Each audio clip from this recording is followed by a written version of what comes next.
자, 저는 오늘 이 말씀을 가지고 여러분과 사라지지 않는 약속에 관한 이야기들을 좀 해보려고 합니다.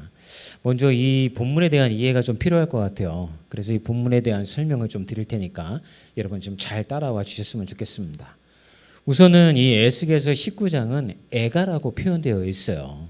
그러니까 이게 뭐냐면 장례식장에서 부르는 노래를 애가다라고 그렇게 표현을 하잖아요.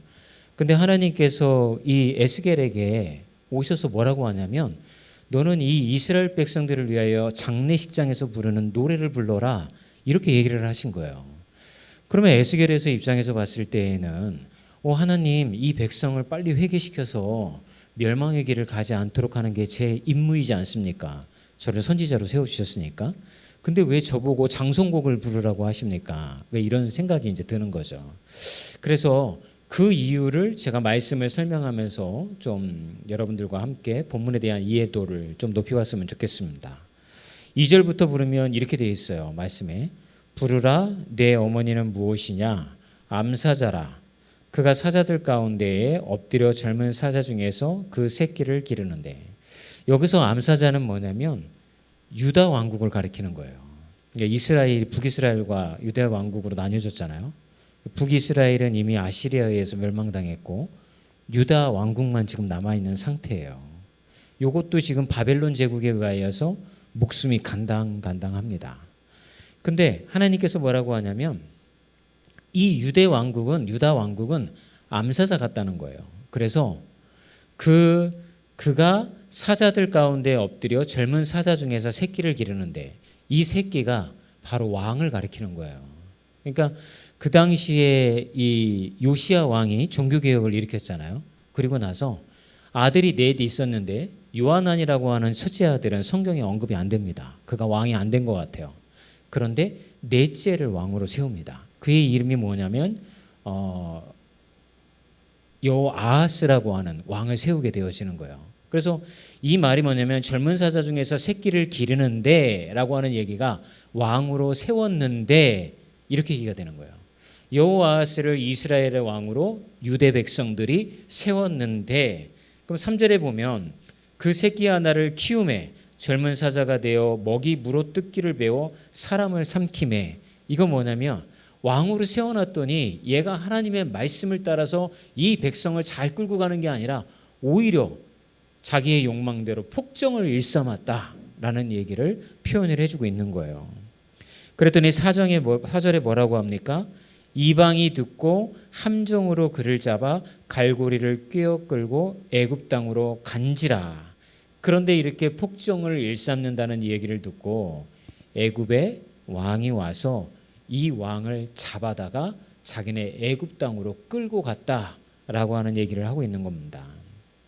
5절에 보면 암사자가 기다리다가 소망이 끊어진 줄을 알고 즉 유다 백성들이 그 왕을 기다리다가 이제 이 왕은 우리를 끌고 갈 수가 없구나 라는 것을 알게 되니 그 새끼 하나를 또 골라 젊은 사자로 키웠더니 그랬더니 이 요시야 왕의 또 아들들이 있을 거 아니에요.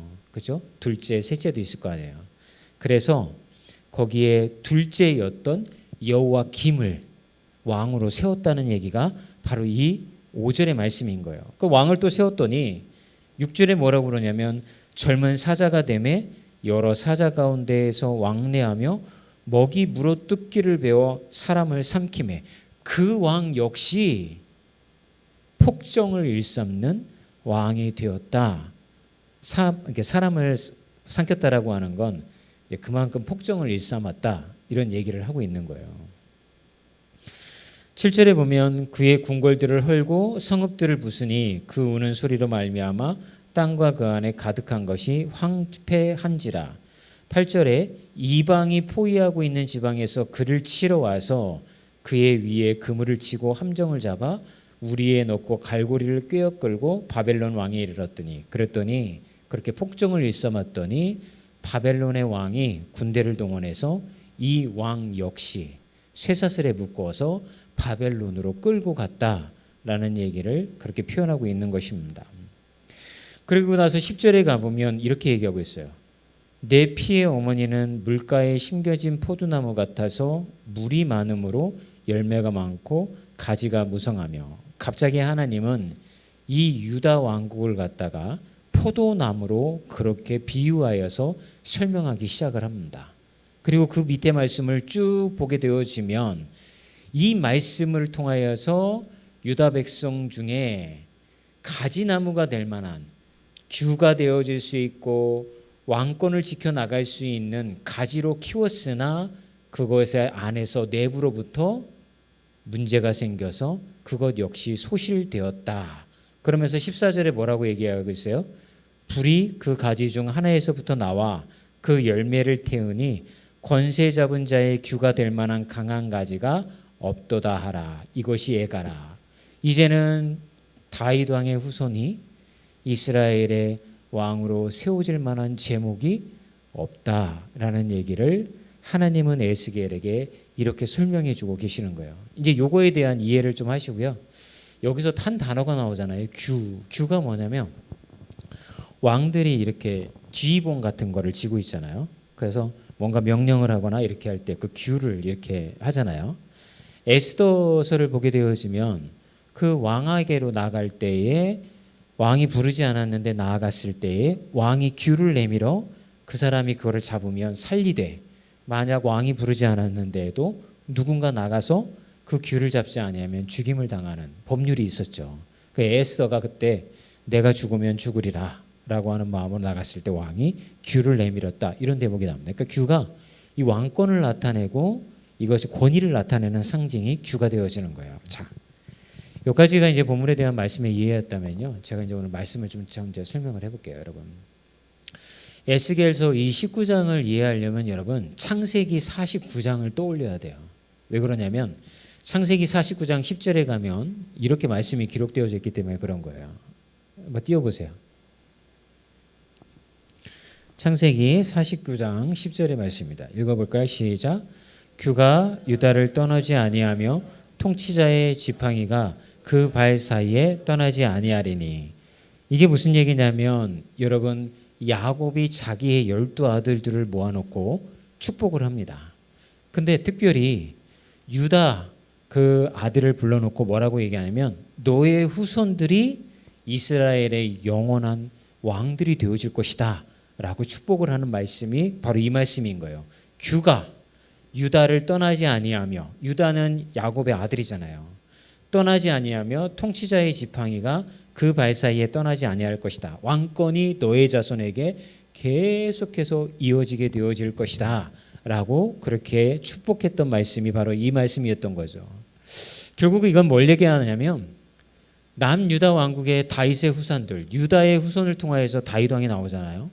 그리고 다윗의 후손들이 대를 거듭하여서 이 땅의 왕으로 세워질 것이다 라고 하는 하나님의 약속, 그 약속의 말씀, 그게 그대로 이루어질 것이다 라고 하는 이야기를 그대로 해주고 있었던 거예요. 그런데 우리도 그렇게 믿고 있는데, 이스라엘 백성들도 그렇게 믿었는데 에스겔서 19장에 와서 지금까지 믿고 있었던 그 내용이 흔들리기 시작을 합니다. 왜 그러냐면 에스겔 선지자가 활동하고 있었던 그 당시 상황을 보면 불안정했어요. 바벨론 제국이 고대 근동 지역을 다 제패합니다. 아시리아 제국을 무너뜨리고 애국과의 싸움에서도 승리하여서 거기를 다 지배를 합니다. 그런데 이런 상황 가운데에서 유다 왕국은 유능하고 좋은 왕을 만나지 못했어요. 여러분, 난세일수록 좋은 왕을 만나야 되는 거예요. 그런데 마지막으로 명운을 걸었던 요시야 왕이 남유다 왕국의 종교개혁을 일으켜가지고 대대적인 회개운동이 일어났어요. 그러면 그 아들들이 아버지가 한 일을 보고서 잘 따랐어야 되는데 요시야 왕이 죽고 나서 그 4명의 아들들은 아버지의 길을 가지 아니하고 오히려 폭군의 길을 가게 됩니다. 그러면서 이 유다 왕국은 점점점 더 멸망의 길로 가속된 속도로 다가가게 되어지는 것이죠. 근데 이렇게 폭정을 일삼고 국제 정세를 파악하지 못하 보니까 아까 말씀드렸던 여호아스 왕이라든가 그리고 여호와김이라든가 이런 왕들이 다 애굽에 끌려가서 죽고 바벨론에 끌려가서 죽고 왕이 남아나지를 않는 거예요. 그런데 이렇게 다 죽게 되어지는 거를 이제 우리 주님께서는 에스겔에서 말씀하시면서 이제 내가 슬피 우니 너희들도 슬피 울어라. 멸망의 계련 이제 어쩔 수가 없구나 라고 이 본문을 통하여서 설명을 하고 있는 거예요. 자, 그러면 이 말씀은 우리에게 이렇게 다가오지기도 하지만 이스라엘 백성들한테도 이렇게 다가가는 거죠. 하나님이 야곱을 통하여 유다에게 축복해 주시어서 영원히 그 후손들이 이스라엘의 왕으로 세워지고 우리는 영원히 그와 함께 축복받는 존재들이라고 믿었는데 더 이상 이제는 그 약속은 유효하지 않는 건가? 여러분, 이게 왜 우리에게 중요하냐면 우리도 그렇게 믿고 있잖아요. 주님이 우리와 함께 하십니다. 예수 그리스도를 통하여서 언약을 세우셨고 예수 안에 있는 우리 모두에게 그 언약을 이루어 가실 것입니다라고 믿고 어려움도 이겨내어지고 고난도 헤쳐나가고 있잖아요. 그런데 이렇게 상황이 점점점 여러분들의 상황이 어렵게 되어져요. 경제적으로 어려워지고 질병에도 걸리고 이러면서 하나님을 믿으면 내 삶이 좀 더 나아져야 되는 거 아니야? 내가 언약 백성이고 하나님의 나를 축복하시면 내 삶이 좀 더 나은 길로 이렇게 좀 남들 보기에 괜찮은 그런 어떤 삶이 되어져야 되지 않을까 하는데 점점 안 좋아지는 거예요. 그러면 어떻게 될까요? 우리는 우리 마음 가운데 그 언약에 대한 의심이 생기기 시작하는 거예요. 그건 성경에서만 얘기하는 거야.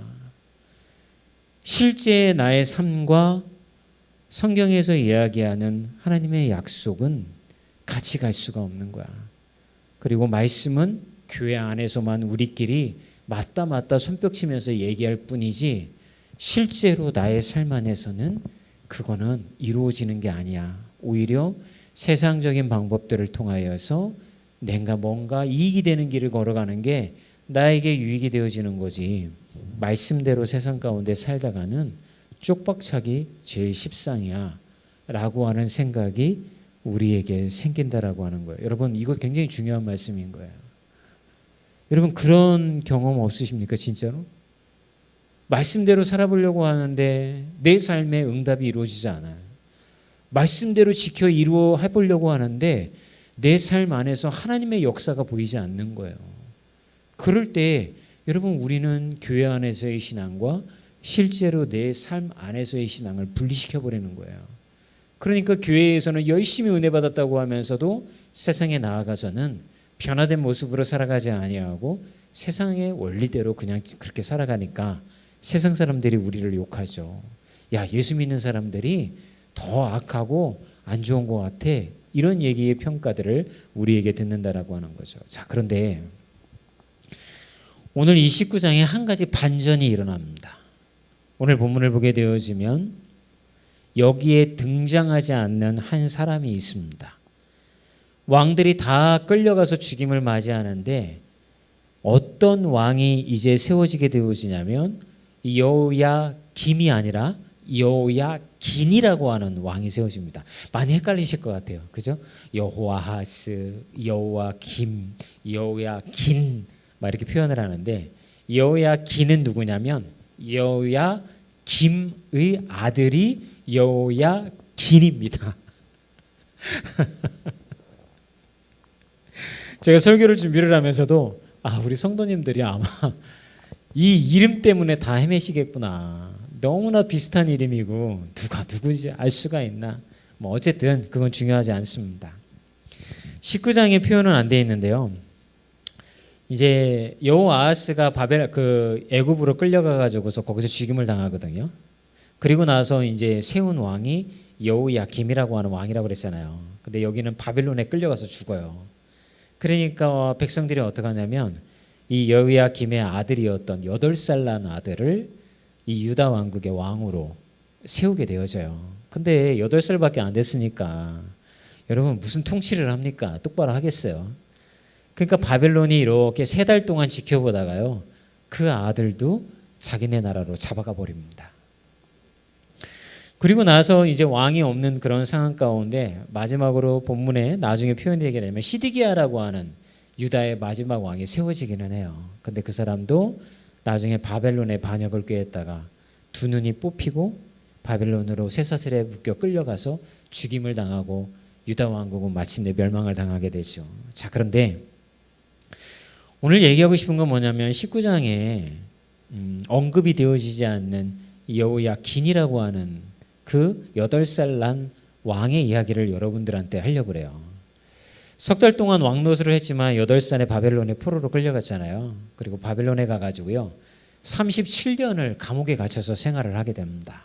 8살에 끌려왔는데 37년을 감옥 생활을 했으니까 어떻게 돼요? 그의 나이 45살 되었을 때에 바벨론의 왕이 바뀌게 되어져요. 새로운 왕이 이 사람을 감옥에서 풀어준 다음에 대접을 해줍니다. 너도 그때 왕이었잖아. 그러면서 자기의 식탁으로 불러들였다라고 성경은 표현을 해요. 그게 뭐냐면 같은 지위와 동급으로 보고 그를 의대를 해줬다라고 하는 거예요. 그러면서 죽을 때까지 왕의 대우를 받으면서 그는 바벨론에서 생활을 하게 되어져요. 고국 땅으로 돌아오지 못해요.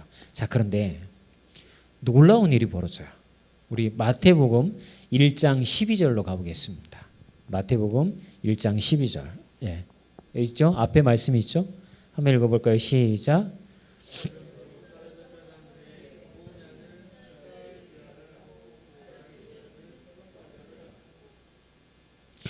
여고냐는 스알디엘을 낳고 스알디엘은 수룹바벨을 낳고 라고 하는 마태복음 1장에 보면 이스라엘의 왕의 계보에 관하여서 쭉 아브라함부터 예수님 때까지 설명이 되어 있어요. 그런데 여기 언급되어지는 여고냐라고 하는 이름에 여러분들이 좀 관심을 가지셨으면 좋겠어요.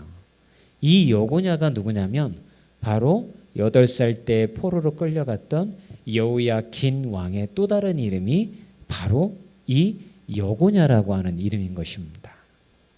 그러니까 이 왕은 바벨론의 포로로 끌려가서 여러분 37년 동안 옥살이하고 나머지 기간 동안은 죽을 때까지 거기서 장가 들고 애 낳고 이렇게 했는데 그 바벨론에서 애를 낳았는데 그 후손들이 어떻게 됐고요? 스알디엘을 낳고 스알디엘이 수룹바벨을 낳고 이게 족보가 어디에까지 이어집니까?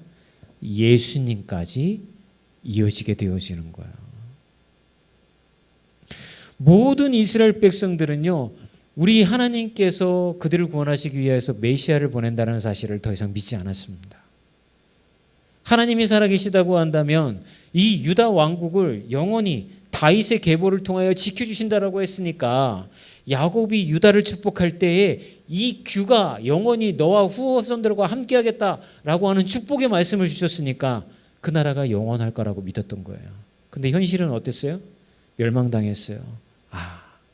이제 하나님은 우리를 더 이상 지켜주시지 않고 하나님은 우리를 버리셨구나 이렇게 생각하고 있었단 말이에요. 그런데 하나님이 지금 어떻게 하셨어요?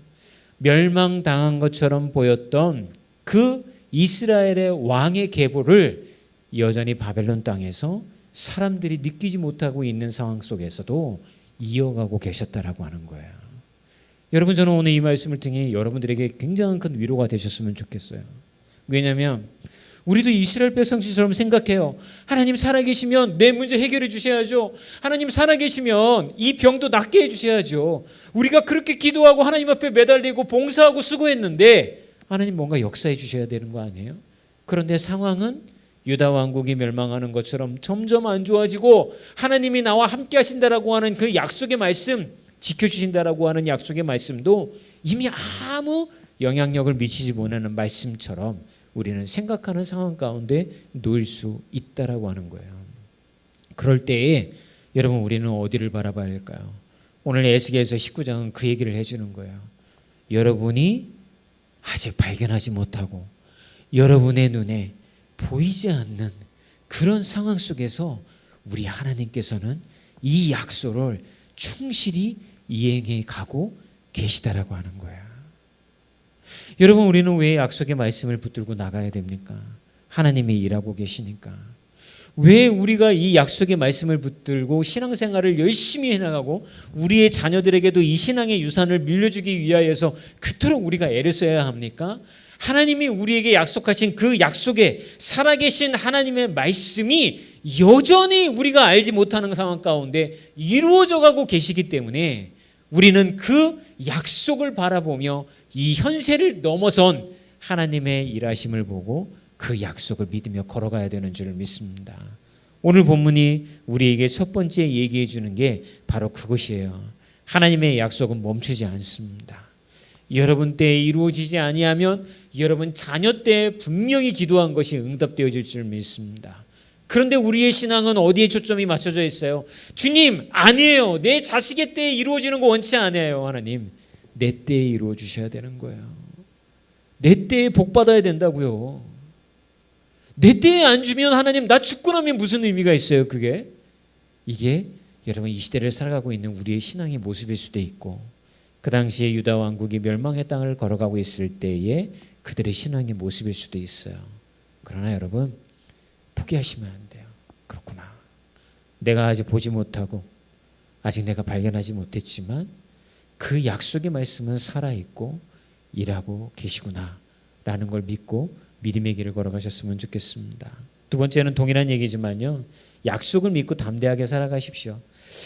여러분, 여호야긴이 37년 동안 바벨론의 감옥에 그가 있을 때에 여호야긴은 무슨 생각을 했을까요?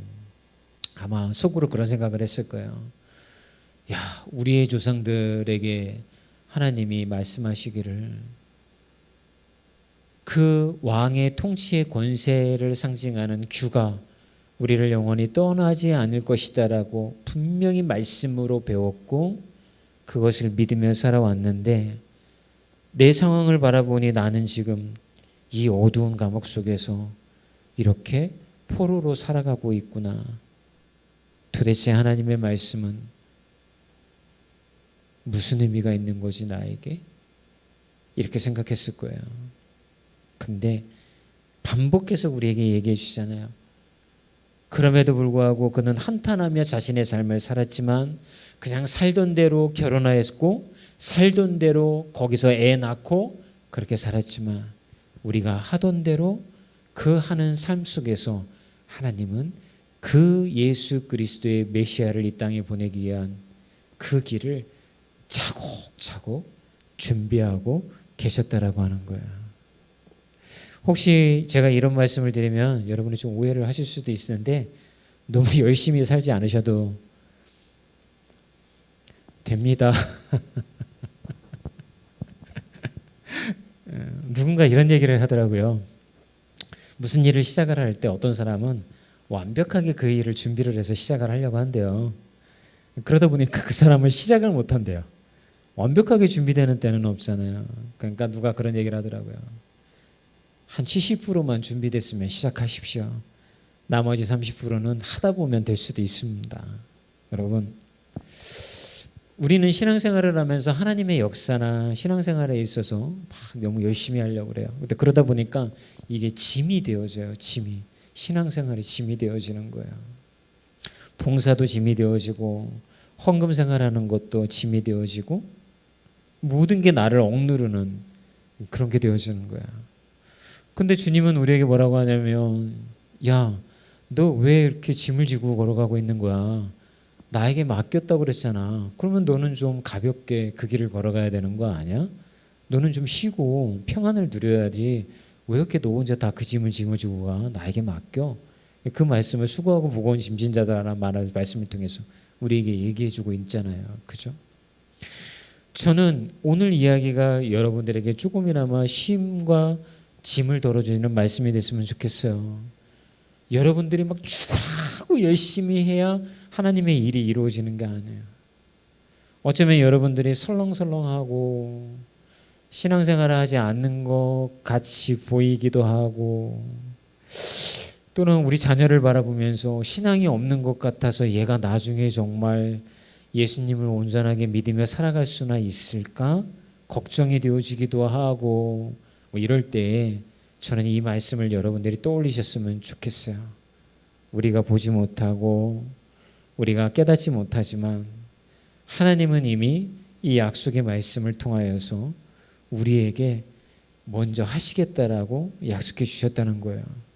그리고 그것을 상징적으로 보여주는 게 아브라함과 언약을 맺을 때에 짐승을 두 쪽으로 쪼개어 벌린 후에 그 불 가운데로 아브라함이 기다리다 못해서 잠들었을 때 하나님 혼자 걸어가심을 통하여 이 언약이, 계약이 너도 같이 이 길을 걸어가야지만 이루어지는 게 아니라 나 여호와가 먼저 걸어갔으니 내가 행한다라고 하는 약속을 통하여서 우리에게 보여주셨잖아요. 여러분 그걸 기억하셨으면 좋겠어요. 그래서 막막하고 힘들고 아무것도 보이지 않을 때 때로는 너무 이 신앙생활하는 게 힘들고 신앙의 짐을 짊어지고 일상의 삶을 이겨나가는 게 너무나도 힘들 때에 이 말씀을 기억하시면서 그래 내가 지금 보지 못하지만 하나님은 내 뒤에서 여전히 일하고 계신 거예요. 얼마나 든든해요. 나는 좀 놀아도 돼. 네, 나는 조금 내려놔도 돼. 내가 너무 열심히 해서 그 결과가 주어진다고 한다면 여러분 주님은 아시는 거예요. 우리가 얼마나 교만해질지. 그래도 혹시 여러분의 마음 가운데 그래도 목사님 그 최선을 다해야죠. 예 맞아요. 최선을 다하지 말라는 게 아니에요. 다만 그것이 여러분들을 너무나도 짓눌러서 예수 믿고 걸어가는 그 길의 즐거움을 잃어버릴 것 같아서 그것이 굴레가 되어지고 그것이 짐이 되어져서 예수 믿는다는 것에 숨통이 막힐까 봐 오늘 이 말씀을 기억하시라고 말씀을 드리라는 거예요. 아멘. 그래서 이 말씀이 위로가 되었으면 좋겠습니다. 오늘 에스겔서 19장은 바로 그 얘기를 우리한테 해주고 있는 거예요. 소망이 다 끊어진 줄 알았어요. 아까 14절이 마지막으로 정말 뼈를 때리는 말씀인 거예요. 뭐냐면 불이 그 가지 중 하나에서부터 나와 그 열매를 태우니 권세 잡은 자의 규가 될 만한 강한 가지가 없도다라. 이건 뭐예요? 야 유다와 다윗 왕의 후손들 중에 내가 정말 믿고 유다의 왕으로 세울 만한 제목이 없어. 그 자손들 중에 더 이상 왕으로 세울 만한 제목이 없어 라고 하나님이 에스겔에게 얘기하고 에스겔이 백성들에게 얘기하라는 거예요. 하나님도 포기하신 거야. 그런데도 하나님 이것이 우리에게 위로가 되는 이유는 뭐예요? 하나님이 하시겠다는 거예요. 제목 가지고 하시는 게 아니라 하나님은 제목이 안 되는 인간들을 통해서라도 그 일을 이루어 가시겠다는 거예요. 혹시 여러분 스스로가 하나님 보시기에 여러분이 봤을 때 하나님이 나를 이렇게 바라보고 계시지 않는가? 어떻게 나 같은 걸 통해서 하나님의 역사가 일어날 수가 있을까? 어떻게 나같이 맨날 말씀도 안 읽고 기도도 안 하고 그냥 신앙생활 땡가 하고 어떻게 나 같은 걸 통해서 하나님의 역사가 이루어지기는 할까? 나는 완전히 사꾼 같은데? 그런 마음이 들더라도 안심하십시오. 하나님 안에서 사꾼은 없어요. 안 되는 사람은 안 되는 사람을 통하여서 하나님은 또 일을 하시는 거예요. 그게 자유함인 거예요. 그래서 평안함이 있는 거예요.